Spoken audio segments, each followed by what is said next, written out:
नमस्कार दोस्तों, स्वागत है आप सभी का। दोस्तों, आज के इस वीडियो के अंतर्गत हम बात करने वाले हैं विटामिन के बारे में।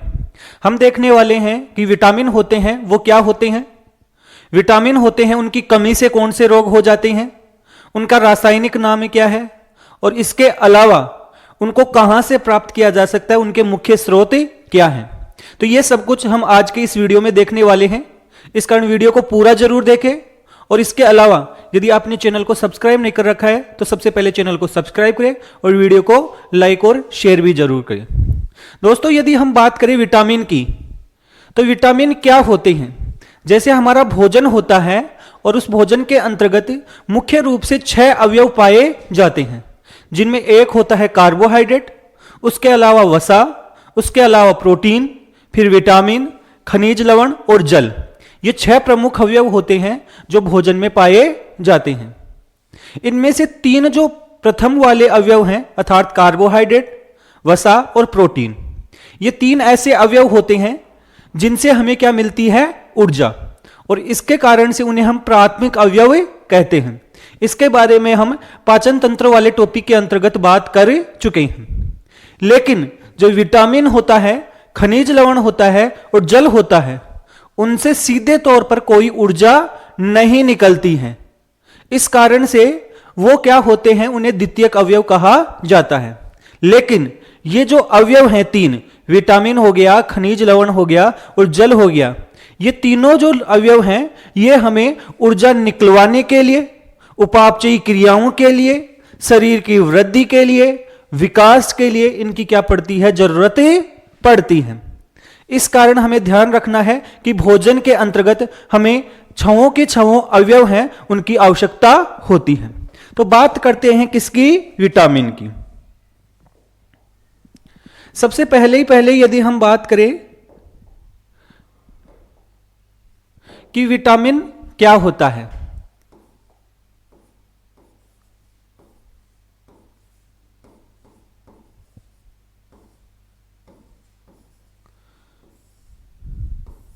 विटामिन क्या होता है।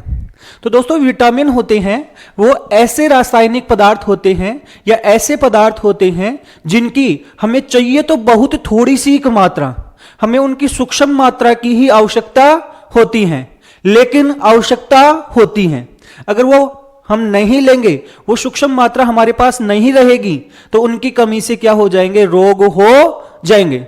इसके कारण उनकी वह सूक्ष्म मात्रा हमारे शरीर की वृद्धि के लिए, विकास के लिए, इसके अलावा हमारी उपापचयी क्रियाएं हैं उनको संपादित करने के लिए उनकी मात्रा की क्या होती है, आवश्यकता होती है। और ऐसे सूक्ष्म पदार्थों को ही क्या कहा जाता है, विटामिन कहा जाता है।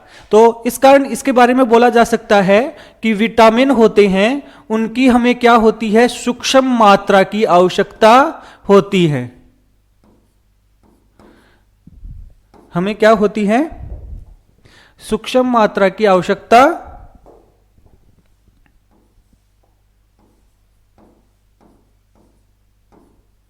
होती है। और ऐसे रासायनिक जो पदार्थ होते हैं उन्हें हम क्या कहते हैं, विटामिन कहते हैं। ये जो विटामिन होते हैं ये शरीर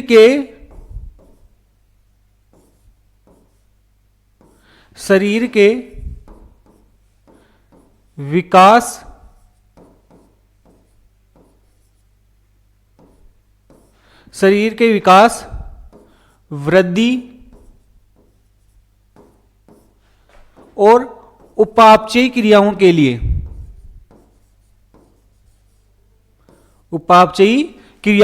क्या होते हैं, आवश्यक होते हैं। तो हमें ध्यान रखना है कि विटामिन की हमें जरूरत पड़ती है। अगर इनको नहीं लिया जाएगा तो हमारे शरीर में क्या हो जाएंगे, अलग अलग प्रकार के रोग हो जाएंगे।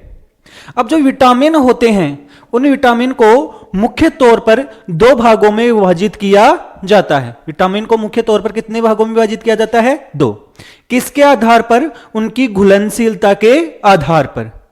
कुछ विटामिन ऐसे होते हैं जो वसा में घुलनशील होते हैं और कुछ विटामिन होते हैं वो ऐसे होते हैं जो जल में घुलनशील होते हैं। तो उनकी घुलनशीलता के आधार पर विटामिनों को 2 कैटेगरी में डिवाइड किया जाता है। एक तो होते हैं वसा में घुलनशील,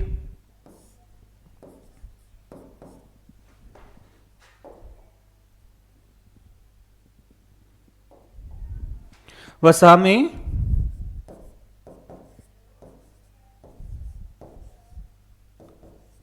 घुलनशील, और एक होते हैं किसमें, जल में, जल में घुलनशील।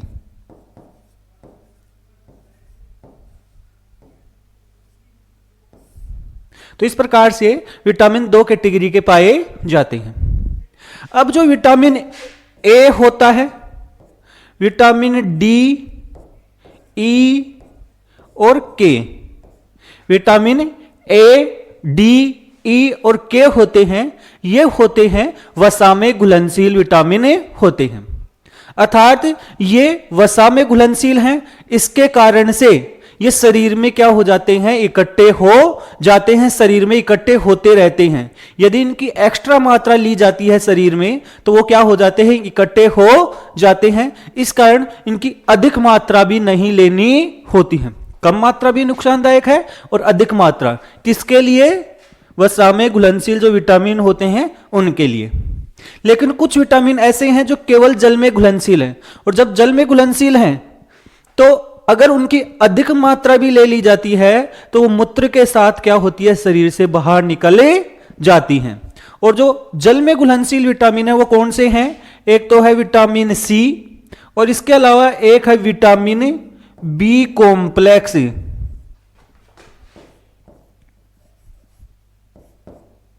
बी कॉम्प्लेक्स, अब इसको बी कॉम्प्लेक्स क्यों कहते हैं, देखो विटामिन बी होता है, ये केवल अकेला विटामिन नहीं है, उसके सब टाइप भी होते हैं। जैसे विटामिन बी1 हो गया, बी2 हो गया, बी3 हो गया, बी5 हो गया, विटामिन बी6, बी7, बी9 और बी12, ये होते हैं, ये सारे के सारे आपके विटामिन बी कॉम्प्लेक्स के अंतर्गत आते हैं। तो इस प्रकार से विटामिनों को मुख्य रूप से दो कैटेगरी में डिवाइड किया जा सकता है, एक वसा में घुलनशील और एक जल में घुलनशील। वसा में घुलनशील होते हैं, अगर इनकी अतिरिक्त मात्रा ली जाती है तो शरीर में संग्रहित हो जाते हैं, और ये संग्रहित नहीं होते हैं। ये थोड़ा सा आपको ध्यान रखना है। ये तो इनके बारे में एकदम जनरल बात हो गई है। अब हम देखते हैं कि कौन कौन से विटामिन होते हैं, किस प्रकार से पाए जाते हैं। तो ये हमारा आज का टॉपिक है विटामिन, उनके रासायनिक नाम, उनके मुख्य स्रोत, और साथ में मैं एक बात भी लिख सकता हूं कि यहां पर हम और क्या देखने वाले हैं भाई, रोग, उनकी कमी से कौन से रोग हो जाते हैं ये भी हम देखने वाले। यहां पर देखो विटामिन ए हो गया, B1, बी2, B5, sorry B1, B3, B5, B6, बी9, B12, सी, डी, ई, के, ये सारे के सारे क्या होते हैं, विटामिन पाए जाते हैं। तो चलो शुरुआत करते हैं। परिभाषा मैंने आपको बताई थी विटामिन क्या होते हैं, देख लो एक बार कि विटामिन ऐसे जैविक यौगिक होते हैं, ऐसे पदार्थ होते हैं जिनकी शरीर को बहुत कम मात्रा में आवश्यकता होती है, अर्थात इनकी सूक्ष्म मात्रा ही चाहिए होती है, लेकिन चाहिए होती है। अगर वो मात्रा नहीं होगी तो उसके बिना काम नहीं चलेगा। लेकिन ये शरीर की सामान्य वृद्धि के लिए, विकास के लिए, उपापचय के लिए अत्यंत आवश्यक होते हैं, और अगर इनकी कमी हो जाती है तो इनकी कमी से विभिन्न प्रकार के रोग हो जाते हैं। विटामिन शरीर में ऊर्जा नहीं देते हैं, यह ध्यान रखना। विटामिन होते हैं सीधे तौर पर स्वयं ऊर्जा प्रदान नहीं करते हैं, लेकिन जो हमारी ऊर्जा देने वाले पदार्थ हैं, कार्बोहाइड्रेट है, वसा है, प्रोटीन है, उनसे ऊर्जा निकलवाने में क्या करते हैं, मदद करते हैं। लेकिन ऊर्जा के उपयोग में क्या होते हैं, सहायक होते हैं। विटामिनों को मुख्य रूप से कितनी कैटेगरी में डिवाइड किया जाता है, दो भागों में विभाजित किया जाता है। एक होते हैं वसा में घुलनशील विटामिन अर्थात फैट सोल्यूबल विटामिन, और इसमें अभी आपको बताया है कि जो विटामिन ए, डी, ई और के होते हैं ये किसमें घुलनशील होते हैं? वसा में। ये विटामिन वसा में घुलते हैं और शरीर में संग्रहित हो सकते हैं। ध्यान रखने की बात यह है कि विटामिन जो वसा में घुलनशील हैं, इनकी अतिरिक्त मात्रा ली जाती है तो ये शरीर में क्या हो जाती है? इकट्ठी हो जाती हैं। कौन कौन से विटामिन आते हैं? Vitamin A, vitamin D, vitamin E और विटामिन के। ये वसा में घुलनशील होते हैं। इसके बाद में देखो भाई, जल में घुलनशील विटामिन अर्थात वाटर सोल्यूबल विटामिन। ये विटामिन पानी में घुलते हैं। किस में घुलते हैं? पानी में, अर्थात जल में घुलनशील होते हैं। और इनमें यदि हम देखें, अब क्योंकि जल में घुलनशील हैं इसके कारण शरीर में स्टोर नहीं होते हैं, क्योंकि मूत्र के साथ बाहर निकल जाते हैं। लेकिन ध्यान रखना, विटामिन B12 होता है वो शरीर में क्या होता है? इकट्ठा होता है। इसका थोड़ा सा आपको क्या रखना है? ध्यान रखना है।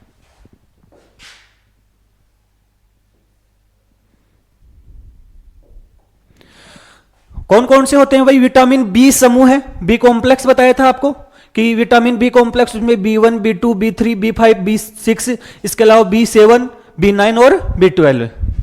विटामिन सी, तो आपको याद रखना है बी और सी होते हैं वो क्या होते हैं? आपके जल में घुलनशील होते हैं। विशेषताएं यदि इनकी देखें तो अधिक मात्रा लेंगे तो मूत्र के द्वारा बाहर निकल जाती है, उनमें क्या हो जाती है? संग्रहित हो जाती है। और नियमित रूप से आहार में लेना इनको क्या होता है? आवश्यक। ऐसे नहीं है क्योंकि शरीर में तो स्टोर हो नहीं रहे हैं, तो अगर हमें क्या करना है? इनकी मात्रा बराबर बनाए रखनी है तो क्या करना पड़ेगा? भोजन के अंतर्गत इनको लगातार लेने की क्या होती है? आवश्यकता होती है। चलो देखो भाई, एक एक विटामिन के बारे में बात करते हैं। देखो, जब भी आप कोई विटामिन पढ़ते हो तो उसके बारे में जो चीज आपको याद रखनी है वो ये है, एक तो वो विटामिन है उसका रासायनिक नाम क्या है? उसका रासायनिक नाम क्या है? इसके अलावा जो विटामिन है उनकी कमी से, अगर वो हम विटामिन प्रॉपर मात्रा में नहीं लेंगे तो उनकी कमी से कौन से रोग हो जाएंगे, और इसके अलावा उनके मुख्य मुख्य स्रोत हैं वो क्या होते हैं? उनके मुख्य स्रोत क्या होते हैं? तो शुरुआत हम करेंगे विटामिन ए से। तो विटामिन ए होता है, देखो है तो सिंपल सिंपल लेकिन इनके नाम याद रखने आपको। विटामिन ए होता है, इसका जो रासायनिक नाम होता है, विटामिन ए का जो रासायनिक नाम होता है वो होता है रेटिनॉल या रेटिनोल। विटामिन ए का रासायनिक नाम क्या है? रेटिनोल। और ये जो मुख्य रूप से हमें कहां से प्राप्त होता है? विटामिन ए होता है, ये कौन से भोजन से हमें प्राप्त होता है? तो देखो, इसका जो मुख्य स्रोत है वो है गाजर। कौन है? गाजर। इसके अलावा पालक, इसके अलावा पपीता, आम, दूध। अब दूध से बने हुए सारे प्रोडक्ट आ गए हैं, दूध हो गया, मक्खन हो गया। इसके अलावा अंडे की जर्दी। जर्दी का मतलब क्या होता है? एक तो अंडे का व्हाइट वाला पार्ट होता है और एक उसके अंतर्गत एक पीला वाला हिस्सा होता है, तो वो पीले वाले हिस्से की बात हो रही है, अंडे की जर्दी और मछली का तेल। ये विटामिन ए के क्या होते हैं? स्रोत। और वैज्ञानिक नाम क्या, या सॉरी रासायनिक नाम क्या होता है? रेटिनोल। तो ये आपको ध्यान रखने हैं। मुख्य रूप से कौन कौन से ध्यान रखने भाई? गाजर, पपीता, गाजर, पपीता और पालक, ये तीन चीजें आपको मुख्य तौर पर ध्यान रखनी है। किसके लिए? विटामिन ए के लिए। इसके अलावा मछली का तेल हो गया और दूध से बने हुए प्रोडक्ट हो गए। ये विटामिन ए के क्या होते हैं? मुख्य स्रोत होते हैं। अब जब सबसे इंपॉर्टेंट चीज जो एग्जामों में बार बार पूछी जाती है वो ये है कि जो विटामिन ए होता है उसकी कमी से कौन सा रोग होता है? विटामिन ए की कमी से कौन सा रोग होता है? तो विटामिन ए की कमी से एक रोग होता है जिसे हम क्या बोलते हैं? रतौंधी। क्या बोलते हैं? रतौंधी बोलते हैं। रतौंधी का मतलब नाइट ब्लाइंडनेस। नाइट ब्लाइंडनेस, रतौंधी का मतलब होता है ऐसा व्यक्ति जिसको कम प्रकाश के अंतर्गत, अगर प्रकाश कम हो जाता है, जैसे शाम के समय में हो गया या सुबह जब थोड़ा थोड़ा अंधेरा है, थोड़ा सा उजाला है, उस समय में उसको क्या दिखाई देता है? कम दिखाई देता है। और इसके अलावा होता है जीरोप्थेल्मिया। इसके अलावा कौन सी कंडीशन हो सकती है? जीरोप्थेल्मिया, अर्थात आंखों में सूखापन होता है, उसे बोलते हैं जीरोप्थेल्मिया। तो इसकी कंडीशन भी हो सकती है। कहने का मतलब यह हो गया है कि विटामिन ए होता है वो आपका आंखों से संबंधित होता है। किससे संबंधित होता है? आंखों से। विटामिन ए आंखों के स्वास्थ्य से संबंधित होता है। जैसे यहां पर आप देख भी सकते हैं कि आंखों से संबंधित होता है। इसके स्रोत क्या हो गया? पपीता हो गया है, गाजर हो गया है, ये देखो ब्रोकली हो गया है। इसके अलावा ये आपके संतरा जैसा कुछ है, उसके द्वारा भी होता है। तो इनमें क्या पाया जाता है? ये विटामिन पाया जाता है। तो ये आपको ध्यान रखना है, विटामिन ए। इसके बाद में देखो भाई, विटामिन डी। विटामिन डी होता है, इसका जो रासायनिक नाम होता है वो होता है कैल्सीफेरोल। विटामिन डी का रासायनिक नाम क्या होता है? कैल्सीफेरोल। और इसके जो मुख्य स्रोत हैं, कहां से यह हमें प्राप्त होता है? तो ध्यान रखने की बात यह है कि हम बोलते हैं कि जो सूर्य होता है, सूर्य का जो प्रकाश होता है, उससे भी विटामिन डी प्राप्त हमें होता है। सूर्य के प्रकाश से हमें क्या प्राप्त होता है? Vitamin D. तो सूर्य के प्रकाश की जरूरत होती है। इसके अलावा मछली का तेल, क्या हो गया भाई? मछली का तेल। इसके अलावा अंडा और दूध से बने हुए उत्पाद, दूध और दूध से बने हुए उत्पाद। तो देखो भाई, विटामिन डी है, उसमें आपको याद रखना है दूध में तो होता ही होता है, दूध से बने हुए घी मक्खन वगैरह में भी होता है, अंडे में भी होता है, साथ साथ में मछली का तेल हो गया है, और इसके अलावा सूर्य का प्रकाश है, ये इसके क्या होते हैं? मुख्य स्रोत होते हैं। तो हमें प्रत्येक दिन धूप में जरूर निकलना चाहिए या थोड़ी देर धूप में जरूर बैठना चाहिए, जिससे कि हमें विटामिन डी क्या होता है? प्राप्त होता है। यहां पर विटामिन डी के स्रोत दिख रहे हैं, जैसे अंडा हो गया, मछली हो गई, इसके अलावा मांस वगैरह हो गया। तो ये सारी की सारी चीजें होती हैं, इससे हमें क्या प्राप्त होता है? विटामिन डी प्राप्त होता है। बाकी अगर विटामिन डी की कमी हो जाती है तो उससे होता क्या है? विटामिन डी की कमी से क्या होता है? तो देखो, विटामिन डी होता है, ये मुख्य रूप से हमारी हड्डियों से संबंधित है। विटामिन डी है वो हड्डियों को मजबूत बनाने में क्या होता है? सहायक होता है। इसके कारण से अगर विटामिन डी की कमी होगी तो हमारी हड्डियां होती हैं वो कमजोर हो जाती हैं। हड्डियां कैसी हो जाती हैं? कमजोर हो जाती हैं। अब विटामिन डी कम होने के दो तरीके हो सकते हैं। अगर विटामिन डी बच्चों में कम हो रहा है, अगर विटामिन डी बच्चों में कम हो रहा है, कम उम्र में हो रहा है, तो उस समय एक कंडीशन आती है जिसे हम बोलते हैं रिकेट्स। क्या बोलते हैं? रिकेट्स। रिकेट्स होता है, उसमें क्या होता है कि जो बच्चे होते हैं उसके जो घुटने होते हैं, पैर की जो हड्डियां होती हैं वो कमजोर होती हैं। इसके कारण घुटने या तो अंदर की ओर झुक जाते हैं या बाहर की ओर निकले जाते हैं। जैसे आप यहां पर देख भी सकते हो कि इस बच्चे में जो घुटने हैं ये बाहर की ओर निकल गए हैं, इसके जो घुटने हैं देखो अंदर की तरफ झुक गए हैं, अंदर की तरफ, या फिर आगे की ओर झुक गए हैं। किस ओर झुक गए हैं? आगे की ओर। तो बच्चों में इसकी कमी से कौन सा रोग होता है? रिकेट्स। और जो बड़े हो जाते हैं, अगर किसी बड़े में, वयस्क व्यक्ति में विटामिन डी की कमी होती है तो उससे एक कंडीशन होती है जिसे हम बोलते हैं ओस्टोमलेशिया। क्या बोलते हैं? ओस्टोमलेशिया। ये ओस्टोमलेशिया क्या है? इसका मतलब ही यही है कि हड्डियां होती हैं वो कमजोर हो जाती हैं, उनमें कैल्शियम की, फास्फोरस की क्या हो जाती है? कमी हो जाती है। कैल्शियम और फास्फोरस की क्या हो जाती है? कमी हो जाती है। तो आपको ध्यान रखना है, बच्चों में होता है रिकेट्स और वयस्क व्यक्तियों में कौन सा रोग होता है? ओस्टोमलेशिया।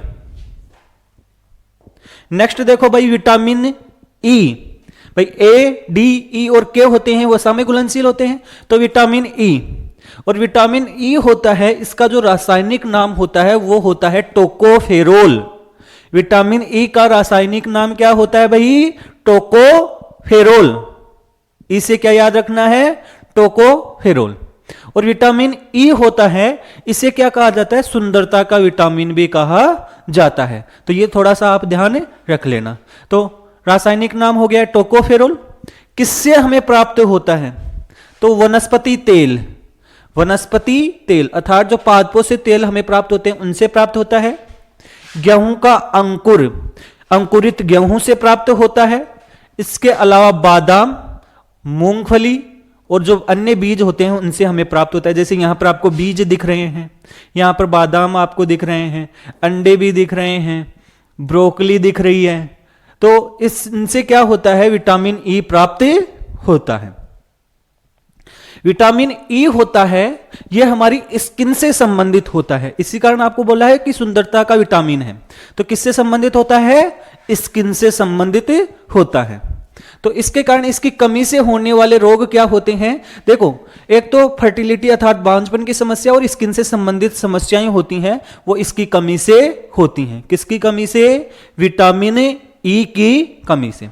तो फर्टिलिटी अर्थात बांझपन की समस्या और मांसपेशीय दुर्बलता कौन सी होती है? Muscular dystrophy.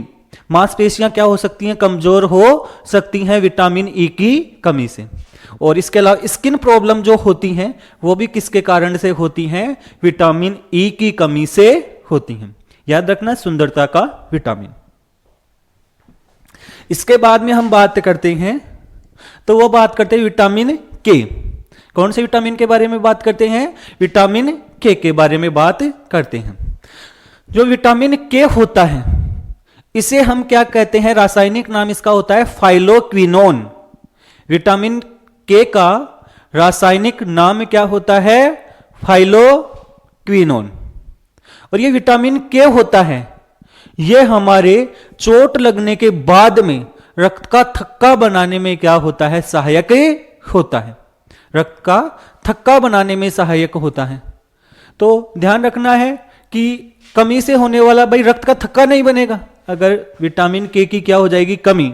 अगर वो थक्का बनाता था, कमी हो रही है तो थक्का नहीं बनेगा, और जिसके कारण से अत्यधिक रक्तस्राव हो सकता है। जैसे यहां पर आप देख भी सकते हैं कि चोट लगने के बाद में रक्त बाहर निकलता ही रहता है।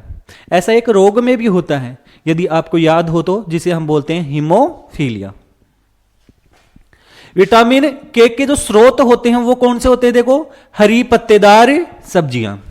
विटामिन के कहां कहां से मिलता है? हरी पत्तेदार सब्जियां, पालक, पत्ता गोभी, फूल गोभी, इन सभी से क्या होता है? आपका विटामिन के प्राप्त होता है। यहां पर आप डायग्राम में भी देख सकते हो कि विटामिन के होता है हमें किस किस से प्राप्त होता है। तो ये जो विटामिन ए, डी, ई और के होते हैं ये आपके वसा में घुलनशील विटामिन होते हैं। तो इनकी जो अतिरिक्त मात्रा होती है वो शरीर में स्टोर हो जाती है, ये आपको ध्यान रखना है। अब आते हैं हमारे जल में घुलनशील विटामिन। किस में घुलनशील? जल में घुलनशील विटामिन। और इसमें सबसे पहले हम देखेंगे विटामिन सी को। विटामिन सी होता है, उसका जो रासायनिक नाम होता है वो होता है एस्कॉर्बिक एसिड, एस्कॉर्बिक अम्ल। विटामिन सी का रासायनिक नाम होता है एस्कॉर्बिक अम्ल, सबको याद रहता है। और इसकी कमी से कौन सा रोग होता है भाई? विटामिन सी की कमी से होता है स्कर्वी। विटामिन सी की कमी से कौन सा रोग होता है? स्कर्वी। स्कर्वी का मतलब क्या हो गया है कि जो मसूड़े होते हैं उनसे क्या निकलता है? खून निकलता है। जैसे यहां पर आप देख भी सकते हैं कि मसूड़ों से क्या निकलता है? खून निकलता है। और इस कंडीशन को क्या कहा जाता है? स्कर्वी। यहां पर लिखा हुआ है। कहां से प्राप्त होता है?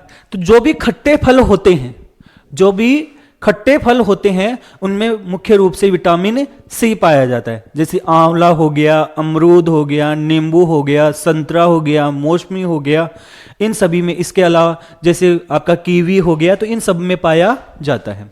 तो नींबू हो गया, संतरा हो गया, आंवला हो गया, अमरूद हो गया, तो इन सब में पाया जाता है। ये देख सकते हैं यहां पर भी आप, आपका कीवी हो गया, स्ट्रॉबेरी हो गया, नींबू, संतरा, आंवला, इन सब में क्या पाया जाता है? विटामिन सी पाया जाता है। और विटामिन सी की कमी से कौन सा रोग होता है? स्कर्वी।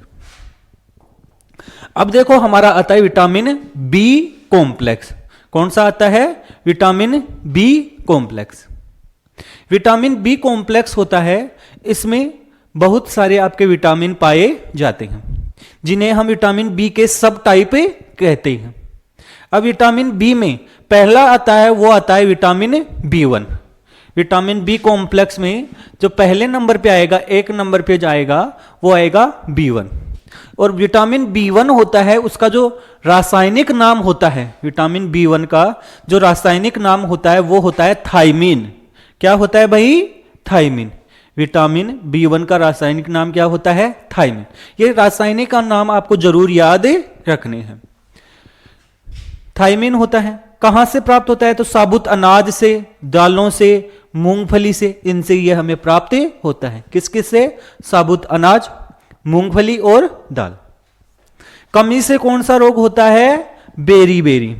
इसकी कमी से कौन सा रोग होता है? Beriberi. और जो ये बेरी बेरी रोग होता है, इसके अंतर्गत मुख्य रूप से जो मानसिक दुर्बलता होती है वो पाई जाती है। बेरी बेरी का जो सबसे मुख्य लक्षण होता है वो होता है मानसिक दुर्बलता, अर्थात ये एक न्यूरोलॉजिकल डिसऑर्डर होता है। कैसा होता है? न्यूरोलॉजिकल डिसऑर्डर होता है। इसके अलावा कुछ समस्याएं होती हैं वो स्किन पर भी दिखाई दे सकती हैं। जैसे यहां पर आप देख सकते हैं कि स्किन पर भी कुछ समस्याएं दिखाई देती हैं, दाने वगैरह दिखाई देते हैं बेरी बेरी में। लेकिन मुख्य रूप से ये किससे जुड़ा हुआ होता है? तो मुख्य रूप से ये न्यूरोलॉजिकल डिसऑर्डर है, मानसिक दुर्बलता से संबंधित होता है। कौन सा? Beriberi. तो ये हो गया है विटामिन B1। इसके बाद में देखो विटामिन B2, और B2 का रासायनिक नाम जो होता है वो होता है राइबोफ्लेविन। B1 का था थायमिन और B2 का क्या होता है? राइबोफ्लेविन। अब जो राइबोफ्लेविन होता है ये कहां से प्राप्त होता है? तो दूध से, अंडे से और हरी सब्जियों से हमें प्राप्त होता है। किस किस से प्राप्त हुआ है? दूध, अंडे और हरी सब्जियों से हमें यह प्राप्त होता है। इसकी कमी से क्या होता है? रोग होता है। वैसे तो उसको राइबोफ्लेविनेसिस कहते हैं। क्या कहते हैं? राइबोफ्लेविनेसिस। लेकिन उस कंडीशन में होता क्या है? देखो, चिलोसिस। क्या कहते हैं? चिलोसिस। अब आप समझ रहे होंगे ये चिलोसिस होता क्या है। तो चिलोसिस का मतलब क्या है? कई बार आपने देखा होगा कि जो मुख के किनारे होते हैं, जो होठों के किनारे होते हैं, यहां से फट जाते हैं। मुख के जो किनारे हैं वो फट जाते हैं। उसी कंडीशन को क्या कहा जाता है? चिलोसिस कहा जाता है। उस कंडीशन को क्या कहा जाता है? चिलोसिस। या फिर हो जाता है ग्लोसाइटिस। क्या हो जाता है? ग्लोसाइटिस। ग्लोसाइटिस का मतलब क्या होता है? जो एपिग्लोटिस होता है, जो गला होता है, उसमें क्या आ जाती है? सूजन आ जाती है, थोड़ा सा फूल जाता है। तो गले में जो सूजन आ जाती है वो इसके कारण होता है। तो यहां पर आप देख भी सकते हो विटामिन B2 की कमी से कौन कौन सी सिम्टम्स दिखाई देते हैं। माउथ शोर दिखाई देते हैं, अर्थात किनारों से मुख होते हैं वो फटा हुआ दिखाई देता है। स्किन होती है वो ड्राई दिखाई देती है। सॉरी, यहां पर ये देखो मुख के किनारे फटे हुए होते हैं। माउथ शोर हो सकता है, कहने का मतलब मुख के अंतर्गत आपके क्या हो सकते हैं? छाले वगैरह भी हो सकते हैं। और इसके अलावा गले में भी क्या होती है? सूजन दिखाई देती है। तो ये किसके कारण से होता है? Vitamin B2। और B2 का रासायनिक नाम क्या होता है? राइबोफ्लेविन। राइबोफ्लेविन की कमी से कौन सी चीज होती है? या तो चिलोसिस बोल दो, या ग्लोसाइटिस बोल दो, या इसको एक नाम से जानते हैं राइबोफ्लेविनेसिस। क्या कहते हैं? राइबोफ्लेविनेसिस। नेक्स्ट देखो भाई, विटामिन B3।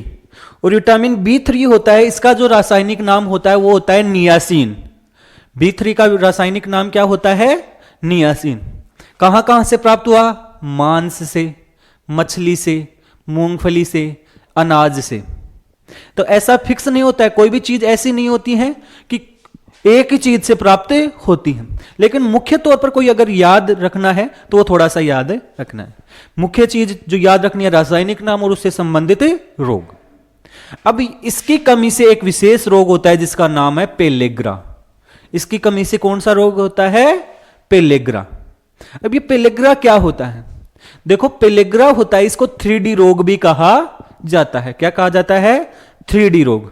कहने का मतलब पेलेग्रा की स्थिति के अंतर्गत मानसिक रूप से क्या होती है? समस्या होती है, मानसिक अवमंदन, जिसे डायमेंशिया कहते हैं। तो एक D तो ये हो गया डायमेंशिया, अर्थात मानसिक समस्या उत्पन्न होती है। दूसरा होता है स्किन से संबंधित। यहां पर भी आप देख सकते हो डायग्राम में, स्किन से संबंधित क्या हो जाती है? समस्या हो जाती है, जिसे बोलते हैं डर्मेटाइटिस। क्या बोलते हैं? डर्मेटाइटिस। तो दूसरा ये हो गया। और तीसरा हो जाते हैं दस्त, जिसे बोलते हैं डायरिया। तो तीसरा D ये हो गया। तो 3D का मतलब क्या हो गया है? एक तो हो गया है डायरिया। क्या हो गया है? डायरिया। एक हो गया है डायमेंशिया। डायमेंशिया का मतलब क्या हो गया है? मानसिक अवमंदन। और तीसरा D हो गया है वो हो गया आपका डर्मेटाइटिस।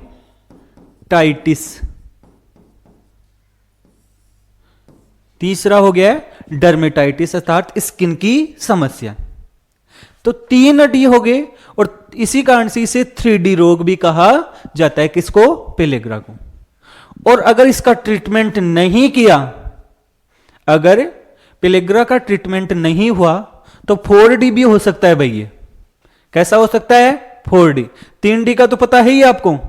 4D का मतलब डेथ। 4D का मतलब हो गया डेथ। तो डेथ भी हो सकती है।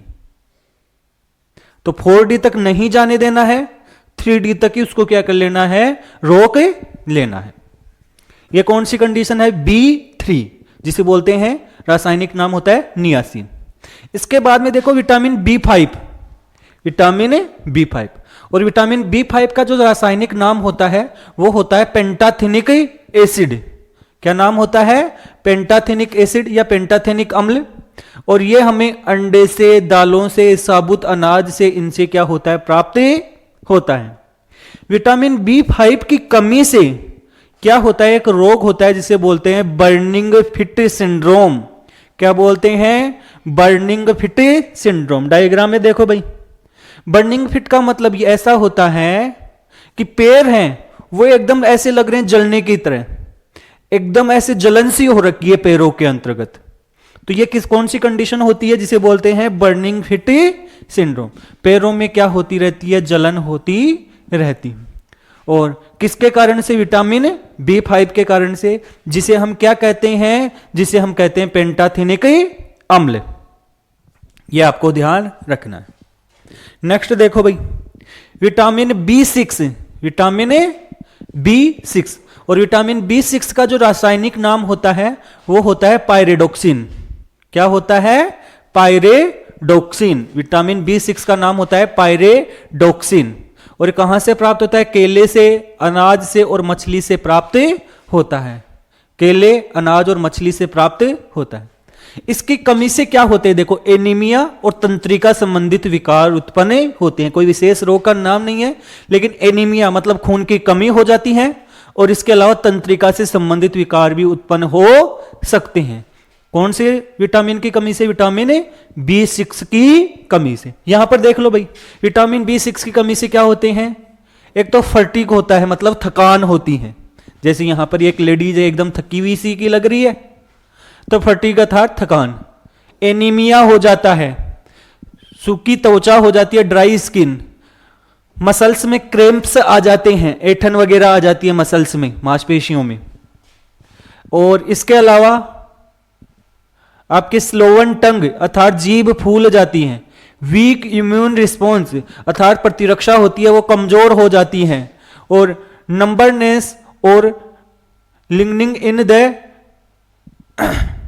एम्बिशंस अर्थात आपकी जो एक तरीके से सोचने समझने की क्षमता है वो क्या हो गई है? एकदम से कम हो गई है। तो ये सब कुछ होते हैं, ये किसकी कमी से होते हैं? विटामिन B6 की कमी से। और B6 का जो रासायनिक नाम होता है वो होता है पायरिडोक्सिन। इसके बाद में देखो विटामिन B7। विटामिन B7 जिसे हम रासायनिक नाम क्या होता है? बायोटीन।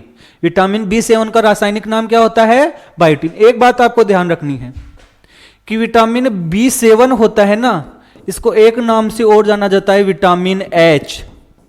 क्या कहा जाता है? विटामिन H भी कहा जाता है। किसे? बायोटीन को, अर्थात B7 को। इसका रासायनिक नाम अभी आपको बता दिया है, बायोटीन। और कहां कहां पाया जाता है? अंडे की जर्दी में और नट्स अर्थात जो सूखे मेवे होते हैं, ड्राई फ्रूट्स होते हैं, उनमें पाया जाता है। कमी से क्या होता है? त्वचा संबंधित रोग होते हैं और बाल झड़ते हैं। तो बालों का झड़ना तो आजकल की सबसे बड़ी समस्या है। तो ध्यान रखना भाई, अगर किसी के बाल झड़ रहे हैं तो आपके भी विटामिन B7 की अर्थात बायोटीन की कमी हो सकती है। देखो बहुत परेशान है, बाल झड़े हुए हैं। तो बाल झड़ना कौन से किसके कारण हो सकता है? विटामिन B7 की कमी से। अब इसके बाद में 2 विटामिन हैं। कौन से? 2 विटामिन। और ये जो दोनों विटामिन हैं ये ध्यान रखना किससे संबंधित है? रक्त से। इनकी कमी से होता क्या है? एनीमिया। इनकी कमी से क्या होता है? एनीमिया, अर्थात खून की कमी। अब वो खून की कमी कौन सी कंडीशन होती है वो देखो भाई। विटामिन बी9 जिसे हम क्या कहते हैं? फोलिक अम्ल। क्या कहते हैं? फोलिक अम्ल। और जो ये फोलिक अम्ल होता है किससे प्राप्त होता है? हमें पालक, हरी सब्जियां, दाल वगैरह होती हैं, इससे हमें विटामिन बी9 प्राप्त होता है। और इसकी कमी से याद रखना, मेगेलोब्लास्टिक एनीमिया। कौन सा एनीमिया होता है? Megaloblastic anaemia. मेगेलो का मतलब होता है, मेगा का मतलब होता है बड़ा, माइक्रो का मतलब होता है छोटा। तो अभी आपको B6 बताया था। यहां पर जो ये एनीमिया होता है, ये होता है माइक्रोसाइटिक एनीमिया।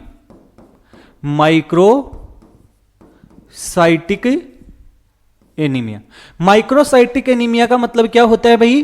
कि आरबीसी जिसका सामान्य आकार लगभग 7.4 माइक्रोमीटर होता है, उससे क्या हो जाता है? कम।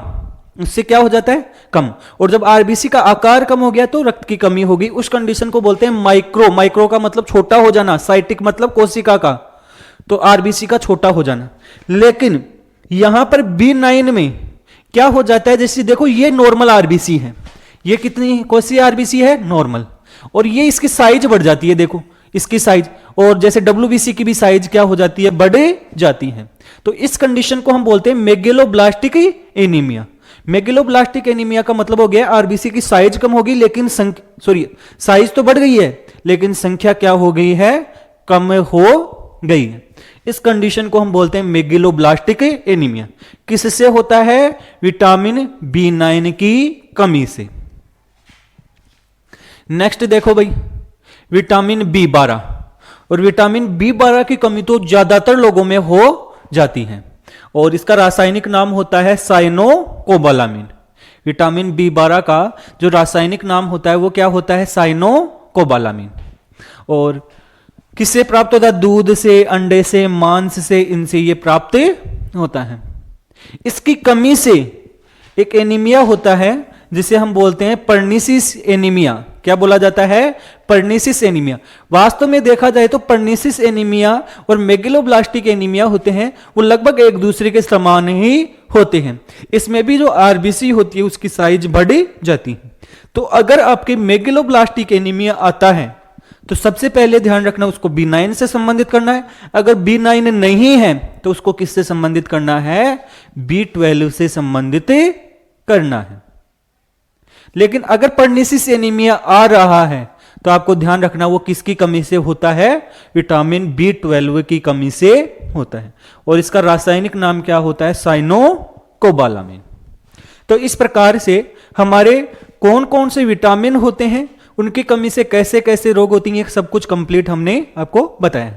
शॉर्ट में मैं फटाफट आपको जो भी विटामिन है उनके रासायनिक नाम है वो बता देता हूं। तो विटामिन ए होता है उसको बोलते हैं रेटिनॉल। विटामिन डी होता है उसे बोलते हैं कैल्सीफेरॉल। विटामिन ई होता है उसे हम बोलते हैं टोकोफेरॉल। और के होता है उसको बोलते हैं फाइलोक्विनोन। जबकि विटामिन सी होता है उसका रासायनिक नाम होता है एस्कॉर्बिक अम्ल। विटामिन B1 होता है उसका नाम रासायनिक नाम है आपका थायमिन। B2 है उसका है राइबोफ्लेविन। B3 है उसका है नियासिन। B5 है उसका है आपका पेंटाथेनिक अम्ल। B6 है उसका है पायरिडोक्सिन। B7 जिसका रासायनिक नाम आपका क्या होता है? बायोटिन। B9 जिसे फोलिक अम्ल। और B12 होता है उसे हम क्या कहते हैं? तो B12 का रासायनिक नाम होता है साइनोकोबालामिन। इनसे संबंधित रोग आपको विशेष तौर से याद रखने हैं और इनके रासायनिक नाम आपको याद रखने। इसके अलावा अगर किसी का कोई मुख्य स्रोत है तो वो थोड़ा सा ध्यान रख लेना। तो ये वीडियो आपको कैसा लगा है? अगर अच्छा लगा है तो वीडियो को लाइक और शेयर कीजिए और चैनल को सब्सक्राइब जरूर कीजिए। धन्यवाद।